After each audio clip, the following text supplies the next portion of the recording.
Hello दोस्तों, स्वागत है आप सभी लोगों का राजस्थान एकेडमी पर। मैं परवीन सिंह आप सभी लोगों के साथ में। जैसा कि आप सभी लोग जानते हैं, लगातार एलडीसी एग्जाम, सीईटी एग्जाम, छात्रावास अधीक्षक एग्जाम के लिए साइंस और मैथमेटिक्स की क्लासेस लेकर के आ रहा हूं।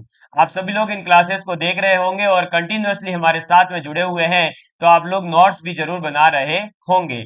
आज की क्लास नंबर 96 के अंदर मैं आप सभी लोगों का स्वागत करता हूं और हम बहुत ही जल्दी जो है शतक मारने वाले हैं। शतक मतलब सर क्या आप भी क्रिकेट खेलोगे? अरे नहीं नहीं भाई, मैं शतक की बात कर रहा हूं। साइंस के अंदर अपन जो है बहुत ही जल्दी 100 क्लासें पूरी करने वाले हैं और शतक मार करके अपन जो है अपने बायोलॉजी को कंप्लीट भी करने वाले हैं। क्योंकि मैंने आप लोगों को बोला था कि हर सब्जेक्ट के अंदर मैं जो है 20 से 25 वीडियोस प्रोवाइड करवा करके हर सब्जेक्ट को मैं पूरा करने वाला हूं। और हमने फिजिक्स को भी जो है लगभग 30 वीडियो के अंदर पूरा किया। 30 से 35 वीडियो में ही हमने जो है हमारी केमिस्ट्री को पूरा किया। और अब जो है हमने 30 से 25 वीडियो के अंदर बायोलॉजी पूरी करी है और साथ ही साथ 15 वीडियो के अंदर जो है हमने हमारी स्पेस टेक्नोलॉजी वाला जो पोर्शन था उसको कंप्लीट किया है। तो आप सभी लोगों से मैं यही रिक्वेस्ट कर सकता हूं कि आप पहली वीडियो से क्लासेस को देखते हुए आइए। आपको एक अलग ही आनंद आने वाला है, आपको एक अलग ही साइंस के अंदर जो है फील होने वाला है कि हाँ, साइंस ऐसे भी पढ़ी जा सकती है और इस लेवल तक भी पढ़ी जा सकती है कि एग्जाम का एक क्वेश्चन हमारा जो है बाहर नहीं जाए। चाहे लोग जो है ये कह रहे हो कि ये तो 12th लेवल की साइंस का हो और आप यू कहोगे अच्छा अच्छा इसका आंसर तो ये है, अरे ये तो इसका आंसर ऐसे आता है। आप ऐसे जब बोल पाएंगे तब आप अपने आप को समझिएगा कि हाँ, हमें साइंस आती है। और तब आकर के आप जो है वीडियो के अंदर लिखिएगा कि धन्यवाद सर, आपने जो है हमें साइंस समझाई है। ठीक है, और चलिए हम बात करते हैं हमारे साइंस के अंदर। तो आप लोगों को पता है कि हम पढ़ रहे हैं बायोलॉजी का गुण सूत्रों की संरचना के बारे में। किसके बारे में? गुण सूत्रों की संरचना के बारे में, यानी स्ट्रक्चर ऑफ क्रोमोसोम के बारे में अपन बात कर रहे हैं।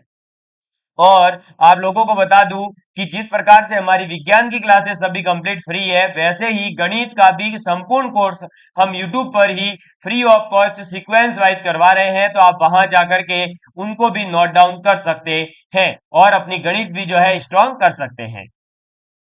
इसी के साथ हमारा Telegram channel Rajasthan academy Sirohi नाम से है। आप उस टेलीग्राम चैनल पर ज्वाइन हो सकते हैं, जहां पर हम आपके लिए विभिन्न विभिन्न समय पर जो है कई प्रकार की पीडीएफ भी अवेलेबल करवाते हैं। साथ ही साथ जो भी तमाम प्रकार की आपके संबंधित सूचनाएं होती है वो सभी हम इसी टेलीग्राम चैनल पर आपको प्रोवाइड करवाते हैं। साथ ही साथ आपको बता दूं कि इसी चैनल के ऊपर मैं बहुत ही जल्दी क्वेश्चंस की जो है एक सीरीज लेकर के आ रहा हूं, यानी डेली आप लोगों के लिए कुछ क्वेश्चंस हम पोस्ट करेंगे और आप लोगों को उनके आंसर देने हैं। जैसे ही आप आंसर देंगे तो उनका एक्सप्लेनेशन भी आपको साथ में मिलेगा। इस प्रकार की एक सुविधा हम करने जा रहे हैं। आप लोगों को बस ये करना है कि इस टेलीग्राम चैनल से ज्वाइन हो जाना है। जो सोच हमेशा ऐसी रखनी चाहिए, जो सोच हमेशा ऐसी रखनी चाहिए, जो मुझे आता है वो तो मैं कर लूंगा और जो मुझे नहीं आता है वो मैं सीख लूंगा। अगर आपने ये सोच बना ली, अगर आपने क्या सोच बना ली कि हमेशा मुझे जो आता है वो तो मैं कर ही लूंगा और जो मुझे नहीं आता है वो मैं सीख लूंगा, तो आप निश्चित रूप से ही अपने जीवन के अंदर जो है किसी भी मुकाम को हासिल करने में असफल नहीं होंगे और आप हमेशा ही एक पॉजिटिव माइंड के साथ में सफलता प्राप्त करते जाएंगे। क्यों? क्योंकि जो व्यक्ति ये सोचेगा कि मुझे ये चीजें आती है तो उसके लिए वो तो सब आसान है, और जो चीज वो सीखने की चाह रखेगा वो उसे सीख जाएगा। और जब कोई आसानी से सीख जाता है तो फिर वो आगे जो है किसी भी कार्य को कर सकता है। जैसे हमारे साथ में कई विद्यार्थी ऐसे जुड़ते हैं, सर मुझे गणित जो है नहीं आती है, सर मुझे विज्ञान का बायोलॉजी वाला पोर्शन टफ लगता है, फिजिक्स में न्यूमेरिकल टफ लगते हैं, कैसे करूंगा? अरे कैसे करेगा क्या? चाहत रख अपनी जीत की तो अपने आप ही तू जीत जाएगा। क्योंकि कहा जाता है कि क्या कहा जाता है? ठान लिया तो जीत है, ठान लिया तो जीत है, और मान लिया तो हार है, मान लिया तो हार है। हमें हमेशा ठान कर रखना है कि हमें विजयी होना है। हमें अपने आप को क्या मान के चलना है कि मैं एक सफल और विजेता व्यक्ति हूं तो हूं। चाहे दुनिया कोई भी कहे, दुनिया चाहे मुझे जो है ये माने कि इसने कुछ नहीं किया जीवन में, आप अपने आप को जो है अपने कर्तव्य पथ पर और जो भी आप कार्य कर रहे हैं वहां पर 100% फोकस के साथ में मेहनत करिए, आप निश्चित रूप से सफलता प्राप्त करेंगे। जीवन में कोई भी कार्य हो, मैं केवल और केवल पढ़ाई के लिए या सरकारी नौकरी प्राप्त करना ही कोई सफलता नहीं है, लेकिन आप अपने जीवन में जो भी कार्य करें वो आपके लिए एक सफलता होना चाहिए। हाँ, सरकारी नौकरी प्राप्त करना आपके लिए जो है एक प्राइमरी कह सकते हैं कि गोल है, और उसमें आपकी सफलता जो है बहुत जरूरी है, क्योंकि उसमें सफलता प्राप्त करने के बाद में आप अपने जीवन के अंदर लगभग 50% तो अपने आप को सफल मान ही सकते हैं, क्योंकि जब एक घर में सरकारी नौकरी आ जाती है तो एक तो जो है एक जो फाइनेंशियल प्रॉब्लम होती है, जो आर्थिक समस्या होती है, वो कहीं ना कहीं जो है एक हमारी सामान्य हो जाती है, हमारे लिए वो है जो समाप्त सी हो जाती है, क्योंकि सरकार जो है इतना पैसा तो दे ही देती है कि व्यक्ति अपना जीवन जो है आराम से जीवन यापित कर सके और अपने बच्चों को पढ़ा सके और अपने माता पिता की सेवा कर सके। अब उसके ऊपर अगर उसकी इच्छा है कि लैम्बोर्गिनी खरीदूं, फॉर्च्यूनर खरीदूं, जैगवार खरीदूं, तो वो अपनी जो है दिन रात की मेहनत करके कमा सकता है, इसमें कोई बड़ी बात नहीं है। लेकिन एक फाइनेंशियल स्थिति को अच्छे लाने के लिए हमें पहले जो है आप जिस चीज की तैयारी कर रहे हैं उस पर फोकस करें। अभी आप अपना मेन टारगेट क्या रखें कि हमें जो है सभी सब्जेक्ट को सीखते हुए किसी भी प्रकार से मुझे एलडीसी बन के रहना है, या लैब असिस्टेंट बन के रहना है, या पटवारी, कांस्टेबल, ग्राम सेवक, 3rd grade, 1st grade, 2nd grade, जो भी आपका लक्ष्य है वो पहले प्राप्त करिए। उसके बाद अपने आगे जो है नई नई चीजें सीखिए और अपने आप को जो है नई नई चीजों के लिए एक्सप्लोर करिए। अब बात करते हैं हम हमारे गुण सूत्र की। तो गुण सूत्र के बारे में मैंने आप सभी लोगों को पूरा का पूरा इसका स्ट्रक्चर वगैरह पढ़ा करके बता दिया था थ्योरेटिकल फॉर्म में, लेकिन आज मैं आप लोगों के लिए क्या लेकर के आया हूं, तो आपको आज जो है आपका खुद का जो आपके शरीर के अंदर गुण सूत्र होते हैं उस गुण सूत्र का स्ट्रक्चर दिखाने वाला हूं। ये ऐसा इसका चित्र है, ऐसे होते हैं गुण सूत्र। इतने बड़े सर, इतने बड़े बड़े? नहीं नहीं, इतने बड़े नहीं होते, ये तो एक छोटा डायग्राम था, इसको मैंने बहुत बड़ा किया है, और जितना छोटा डायग्राम था उससे भी छोटे होते हैं। ठीक है, अब देखिए हमारे पास में है, ये रहा हमारा मैट्रिक्स। मैट्रिक्स क्या होता है, कल मैंने बताया था कि गुण सूत्र के चारों ओर एक झिल्ली होती है जिसे अपन पेलिकल कहते हैं, वो ये रही। ठीक है, ये बाहर की जो झिल्ली है, रेड रेड कर देता हूं, ये देख लेना, ये जो मेरा रेड हाथ चल रहा है ना पूरा पेन, देखो ये रेड रेड होते जा रहा है, ये है आपका पेलिकल। ये क्या है, पेलिकल। और इस पेलिकल के अंदर भरा हुआ जेली जैसा जो पदार्थ होता है उसे हम मैट्रिक्स कहते हैं। तो पेलिकल और मैट्रिक्स, ये दो चीजें आपकी समझ में आ गई होगी। इसके बाद में नेक्स्ट था अपना क्या, क्रोमोनीमेटा, जो कि आपके ये देखो लेयर है ना ऐसे भाई गुलाबदार ऐसे घुमावदार, इसके अंदर जो डॉट डॉट डॉट है वो होता है क्रोमोनीमेटा। फिर ये जो आपके पास में ऐसी लाइनें दिख रही है ये है क्रोमोमियर। ठीक है, और आपको मैंने बताया था कि जो हमारा गुणसूत्र होता है उसके अंदर दो प्रकार के संकुचन पाए जाते हैं, एक होता है प्राथमिक संकुचन और एक होता है द्वितीयक संकुचन। जो प्राथमिक संकुचन होता है उसे अपन सेंट्रोमियर भी कहते हैं। क्या कहते हैं, जल्दी बोल, अरे बोल ना यार, तुझे बोला है मैंने पढ़ाई कर, मेहनत कर, नहीं कर रहा है तो फिर बोल फटाफट, मेहनत कर रहा है तो क्या बोलते हैं, इसको सेंट्रोमियर बोलते हैं। और सेंट्रोमियर को ही हम क्या कहते हैं, प्राथमिक संकीर्णन कहते हैं। प्राथमिक संकीर्णन का मतलब क्या हुआ, प्राथमिक का मतलब प्राथमिकता देना, पहले आना।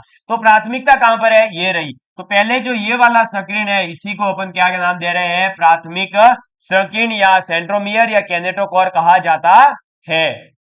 इसके बाद में एक और ऐसा गोला पाया जाएगा, उस गोले का मतलब ये का यही है, इसी का छोटा सा भाग। फिर वापस से क्या होगा, एक द्वितीयक संकीर्ण पाया जाएगा, और द्वितीयक संकीर्ण से कौन जुड़ा हुआ होगा, सैटेलाइट जुड़ा हुआ होता है। अरे सैटेलाइट का मतलब सर उपग्रह होता है क्या, नहीं नहीं भाई नहीं, उपग्रह की बात नहीं कर रहा हूं। जो ये आपका गुण सूत्र है, इस गुण सूत्र के अंदर जो एंड वाला भाग होता है यहाँ पर, उसके जो लेयर होती है उसी को अपन नाम दे रहे हैं सैटेलाइट। क्या नाम दे रहे हैं, सैटेलाइट नाम दे रहे हैं। तो इस प्रकार का हमारा गुण सूत्र दिखाई देता है, ये इसके भाग है जो मैंने आपको बता दिए हैं। आपको इनका नाम याद रखना है और कुछ भी नहीं करना है। और कई बार क्या होता है कि विज्ञान के अंदर हुआ, ज्योग्राफी के अंदर हुआ, डायग्राम दे करके, जैसे ज्योग्राफी के अंदर एक बार क्वेश्चन आया हुआ है, ये मान लो राजस्थान का मैप है ऐसा, ठीक है, मेरी ज्यादा ड्राइंग अच्छी नहीं है, अब ऐसे नाम दे दिया, ये लो, और पूछ लिया कि बताइए ए की जगह कौन है, बी की जगह कौन है, सी की जगह कौन है, निम्नलिखित में से कौन सा सम्मिलित सही है।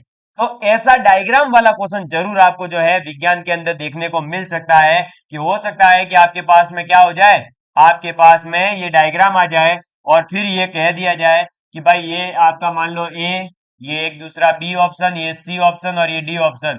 फिर इन चार में से पूछ लिया कि कौन सा सही है कौन सा गलत है। तो ए की जगह क्या है, मैट्रिक्स है भाई। मैट्रिक्स क्या होती है वो आपको पता होना चाहिए। फिर क्रोमेनीमेटा क्या होता है, क्रोमोमियर, पेलिकल, सेंट्रोमियर, प्राथमिक संकीर्णन जिसे कहते हैं, द्वितीयक संकीर्णन और सैटेलाइट। ये इसके भाग है, नाम याद रहने चाहिए। ठीक है, ये इसका डायग्राम था। अब हम आगे बढ़ते हैं। तो ये हमारा गुणसूत्र का जो चित्र है, जो हम कह सकते हैं संरचना थी, वो यहां पर होती है समाप्त। अब हम बात कर रहे हैं किसकी, तो अब हम बात करेंगे हमारे गुणसूत्रों के जो रासायनिक संगठन है उसकी। ठीक है, लेकिन रासायनिक संगठन से पहले मैं एक दो छोटी छोटी चीजें लिखवाना चाहता हूं, वो आप लिख लीजिए। ब्लैक पेन कर देते हैं। अब लिखिए कि गुणसूत्र का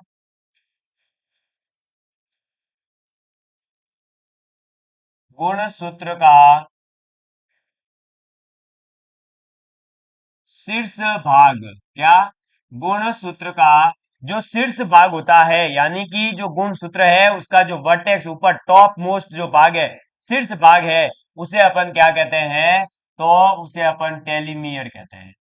शीर्ष भाग टेलीमियर कहलाता है। क्लियर, समझ में आ गई बात?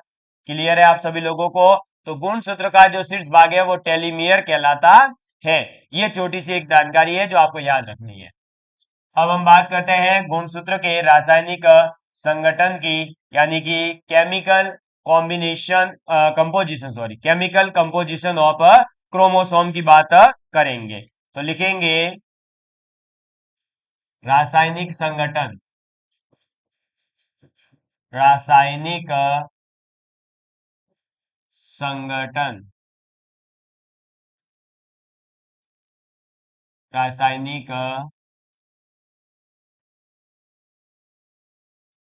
किसका, गुणसूत्र का रासायनिक संगठन है। ठीक है, चलिए अब हम देखते हैं कि इसके अंदर क्या क्या पाया जाता है। तो सबसे पहले इसके अंदर आ जाता है आपके पास में क्या, न्यूक्लिक अम्ल। अब न्यूक्लिक अम्ल क्या होते हैं, न्यूक्लिक अम्ल, तो न्यूक्लिक अम्ल होते हैं आपके डीएनए एवं आरएनए। ठीक है, इनके बारे में अपन को भी आगे वैसे भी पूरी संपूर्ण जानकारी प्राप्त करनी ही है, तो अभी केवल नाम लिख लो, डीएनए एवं आरएनए। इसके बाद में दूसरा अपने पास में क्या आ जाता है, तो हमारे पास में आ जाते हैं प्रोटीन। ठीक है, अब जो प्रोटीन होते हैं वो कितने प्रकार के होते हैं, दो प्रकार के होते हैं। ठीक है, दो प्रकार के प्रोटीन, कितने प्रकार के हैं, दो प्रकार के हैं। कौन कौन से प्रोटीन हैं, तो पहला आपके पास में आ जाता है सार्य प्रोटीन, या जिसे अपन जो है हिस्टोन भी कहते हैं। तो आप जो पढ़ते हैं ना कि हिस्टोन और गैर हिस्टोन या फिर नॉन हिस्टोन वाले प्रोटीन, तो वो वही है, कौन से, जिसे अपन सार्य प्रोटीन कहते हैं उसी को अपन हिस्टोन कहते हैं। ठीक है, तो सार्य प्रोटीन, और सारे प्रोटीन कहो या फिर आप उसी को हिस्टोन भी कह सकते हो। ठीक है, इसके बाद में दूसरे कौन से आ जाते हैं, तो दूसरे आपके पास में आ जाते हैं अम्लीय प्रोटीन। कौन से आ जाते हैं, अम्लीय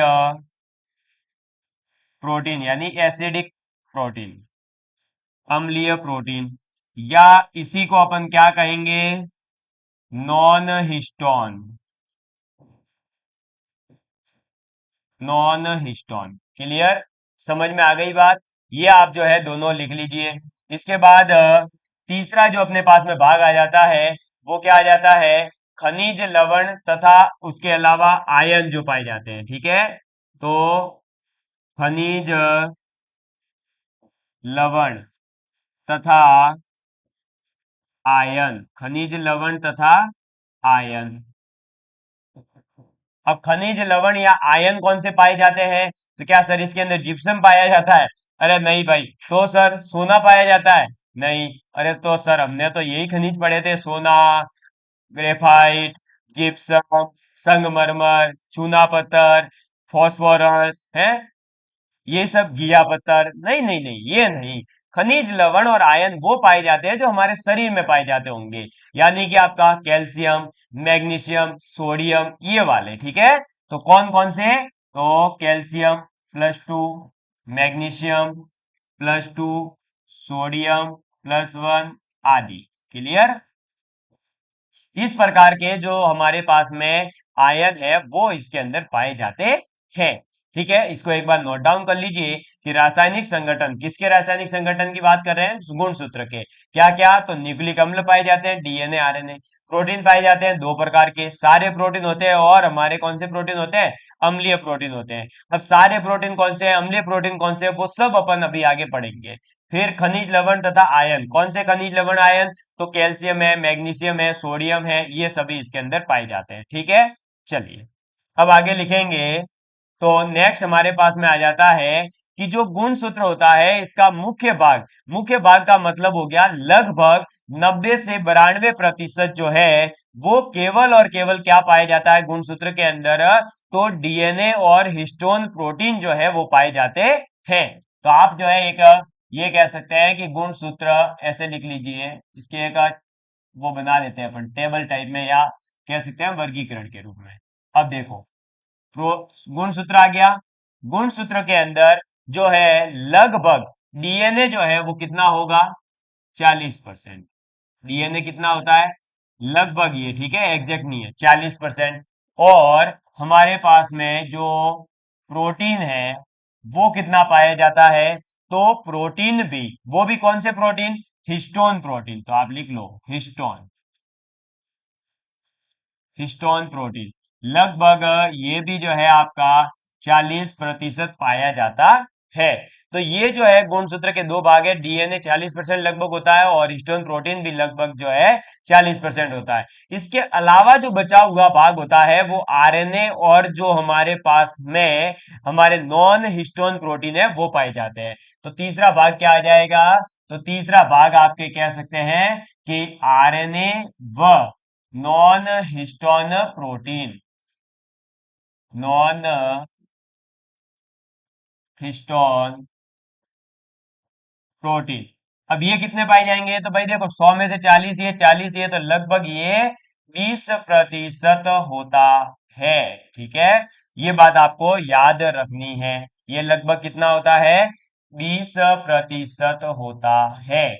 तो गुण सूत्र के अंदर अपने पास में आ गया। ठीक है, अब गुण सूत्र में तीन भाग, डीएनए, हिस्टोन प्रोटीन और आरएनए और नॉन हिस्टोन प्रोटीन। अब ये कई बार जो है देखो ऐसी चीजें हैं कि लगभग लगभग होता है, लेकिन सीक्वेंस पूछ लिया जाता है कि गुण सूत्र के अंदर जो है सर्वाधिक कौन पाया जाता है, फिर कौन पाया जाता है, फिर कौन पाया जाता है, इस प्रकार का जो वो अपने इस प्रकार के आते हैं ना, जैसे देखो ए बी से बड़ा है, बी सी से बड़ा है, सी डी से बड़ा है, इस प्रकार का भी मान लो ऐसा आ जाए, तो वहां पर आप जो है इस प्रकार के परसेंटेज के आधार पर थोड़ा बहुत आइडिया लगाकर क्वेश्चन को सॉल्व कर सके, ये जो है हमें पता होना चाहिए। इसलिए इसको अच्छे से याद कर लेना कि गुण सूत्र के अंदर जो है आपके डीएनए 40% होता है, हिस्टोन प्रोटीन भी 40% लगभग, और आरएनए और जो हमारे पास में नॉन हिस्टोन प्रोटीन है वो भी 20% के आसपास होता है, यानी इनका लगभग आधा होता है। ठीक है, इसका स्क्रीनशॉट लेना चाहो तो ले लीजिए।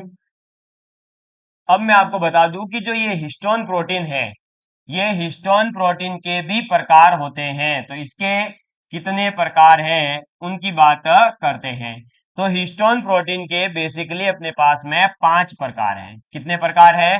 5 प्रकार है। और कौन कौन से हैं? तो पहला आता है H1, क्या नाम देते हैं? H1। दूसरा प्रकार आता है H2A, कौन सा आता है? H2A।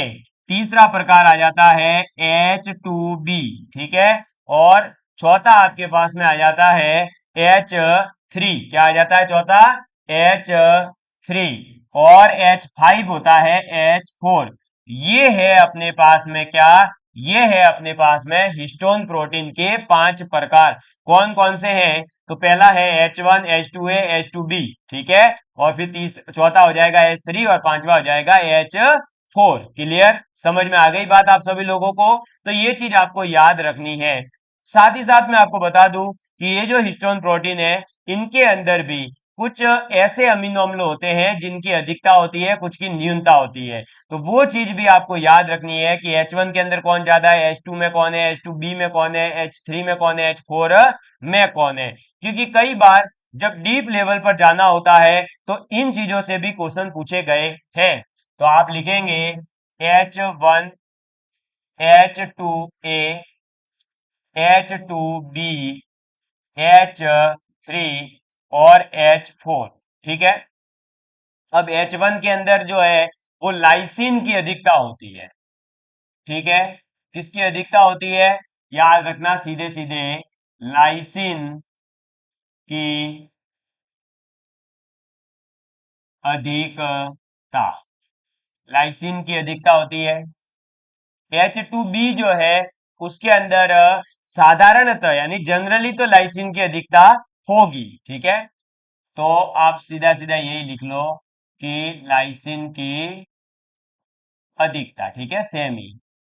H2B जो होता है इसके अंदर क्या होता है कि लाइसिन और आर्जिनिन जो होता है उसकी अधिकता होती है। तो आप लिखेंगे लाइसिन व आर्जिनिन की अधिकता। ठीक है, लाइसिन और आर्जिनिन की अधिकता। इसके बाद में नेक्स्ट है अपना H3। इन दोनों के अंदर H3 और H4 इन दोनों के अंदर जो है आपके आर्जिनिन की अधिकता होती है। किसकी? आर्जिनिन की अधिकता। क्लियर? इस चीज को याद रखिएगा। तो क्या याद रखेंगे? H1 जो है वो लाइसिन की अधिकता होती है, H2A में लाइसिन की अधिकता होती है, H2B में लाइसिन व आर्जिनिन की अधिकता होती है, H3 और H4 दोनों के अंदर भी जो है आपके आर्जिनिन की अधिकता होती है। इसी के साथ जो है इसमें से कई बार ऐसे क्वेश्चन भी पूछे जाते हैं कि डीएनए जो है उसके प्रति 200 सार युग्म है। डीएनए के अंदर सार होते हैं, उस सार के अंदर भी जब अपन युग्म बनाते हैं तो प्रत्येक 200 सारों के जब युग्म बनाए जाते हैं, 200 एक साथ सार मिलाए तो उनका एक युग्म बना। ठीक है। तो ऐसे 200 सार युग्मों की अंदर अगर हम देखें तो इन हिस्टोन प्रोटीन के अणुओं की संख्या कितनी होती है। तो आपको बता दूं कि जो H1 है वो तो एक होता है, बाकी सभी H2A भी दो होता है, H2B भी दो होता है, H3 भी दो होता है और ये भी दो होता है। सर ये किसकी संख्या है? तो आप लिख लीजिए इधर नीचे, ये किसकी संख्या है? तो ये संख्या है डीएनए के प्रत्येक, लिखेंगे डीएनए के प्रति 200, कितने? 200, ये याद रखना, 200 सार युग्मों, 200 सार युग्मों, 200 सार युग्मों में, सार युग्मों में अणुओं की संख्या। ठीक है। किसके अणुओं की संख्या? हिस्टोन प्रोटीन के अणुओं की संख्या।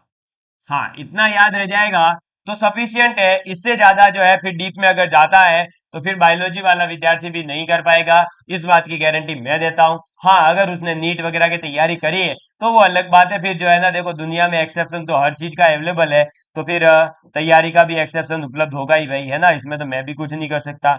लेकिन इतना डिटेल के अंदर आपको बता दिया है अब गुणसूत्र के बारे में कि अब तो भैया जो है फिर वही कह सकते हैं कि अब तो नीट की तैयारी करो, फिर एलडीसी की तैयारी छोड़ो। ठीक है, इसका स्क्रीनशॉट लेना है तो ले लीजिए। और ये तमाम प्रकार की जो जानकारी आपको दी जा रही है ये सभी आपको याद भी रखनी है। ऐसे नहीं कि बस मैं यहाँ पे बोल बोल के आपको लिखवा रहा हूं और आपको पता चला कि एग्जाम में कुछ याद ही नहीं आ रहा, तो फिर क्या मतलब इसी चीजों का। ठीक है, तो इनको जरूर से एक बार जो है आप याद कर लीजिएगा, अच्छे से एकदम रट्टा मार लीजिएगा।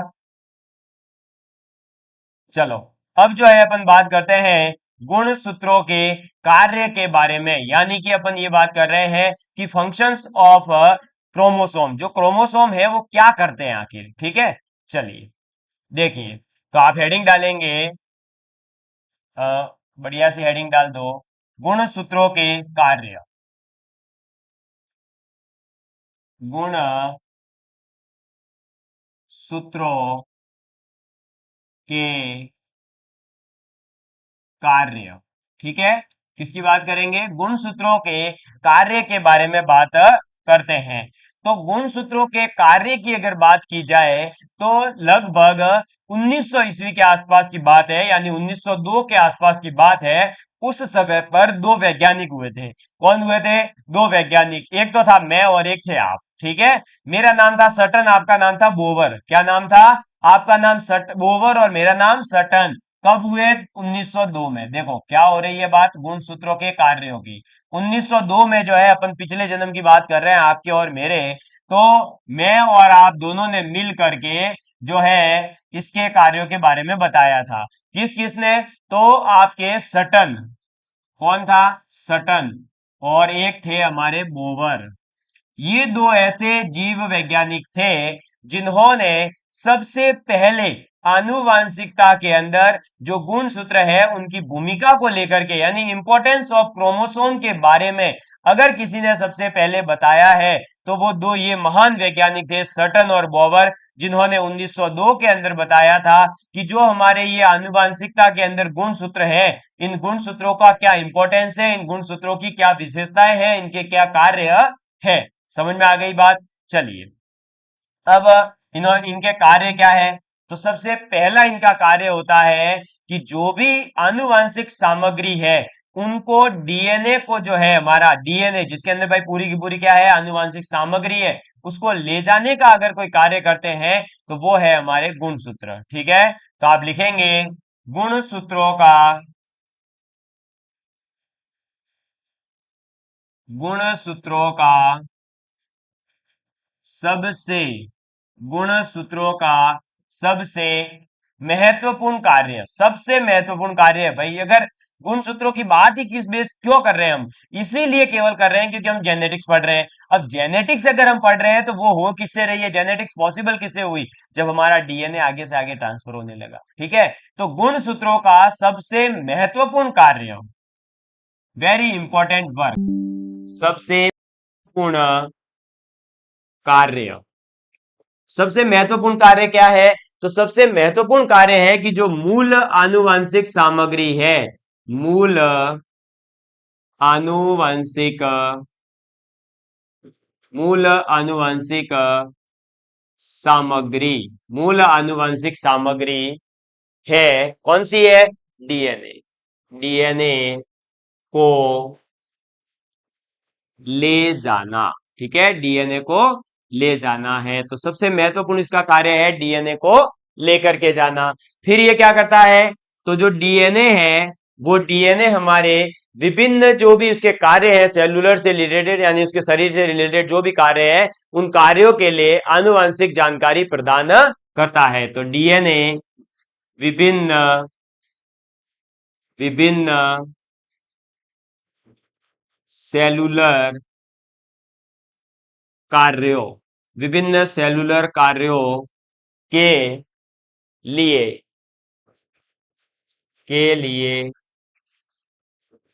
आनुवंशिक आनुवंशिक जानकारी प्रदान जानकारी प्रदान करता है, आनुवंशिक जानकारी प्रदान करता है। और ये कार्य क्या है? तो जैसे हमारे जीवों की वृद्धि की बात करें, जीवों के अस्तित्व की बात करें, प्रजनन की बात करें, इन सभी के लिए ये आवश्यक है। तो लिखेंगे ये कार्य, ये कार्य जीवों की वृद्धि, किसकी? जीवों की वृद्धि, साथ ही साथ अस्तित्व, जीवों की वृद्धि, अस्तित्व और अस्तित्व के साथ साथ प्रजनन के लिए, प्रजनन के लिए आवश्यक है। ठीक है, इस पॉइंट को नोट डाउन कर लीजिए और जल्दी से फिर अपन जो है आगे बढ़ते हैं। ठीक है, जल्दी से इसको नोट डाउन कर लीजिए, प्रजनन के लिए आवश्यक है। इसके अलावा जो हमारे पास में हिस्टोन और अन्य प्रकार के जो प्रोटीन होते हैं वो क्रोमोसोम्स को क्या करते हैं, कवर करते हैं। और ये प्रोटीन जो है फिर रासायनिक कह सकते हैं, भौतिक शक्तियां हैं, उन सभी से हमको बचा करके रखते हैं। इसी के साथ में कोशिका विभाजन जब होता है तो कोशिका विभाजन के दौरान जो हमारे सेंट्रोमियर से जुड़े हुए जो स्पिटल फाइबर होते हैं वो सब क्या करते हैं, सिकुड़ते हैं। और फिर क्या करते हैं, सिकुड़ने से एक महत्वपूर्ण कार्य करते हैं कि गुणसूत्रों के अंदर जो सेंट्रोमियर है उनके संकुचन से जो हमारा पुत्री नाभिक है या जो बेटी नाभिक जिसे कहते हैं वो जो है डीएनए का एक सटीक वितरण पूरी तरह से सुनिश्चित करता है। इन सभी के बारे में और भी इसके एक दो कार्य हैं जिनके बारे में मैं अगली क्लास के अंदर बात करूंगा। जैसा कि मैंने आप लोगों को बता रखा है कि मैं आधे घंटे से ज्यादा अगर लंबी क्लास लूंगा तो फिर अगली क्लास ले नहीं पाऊंगा।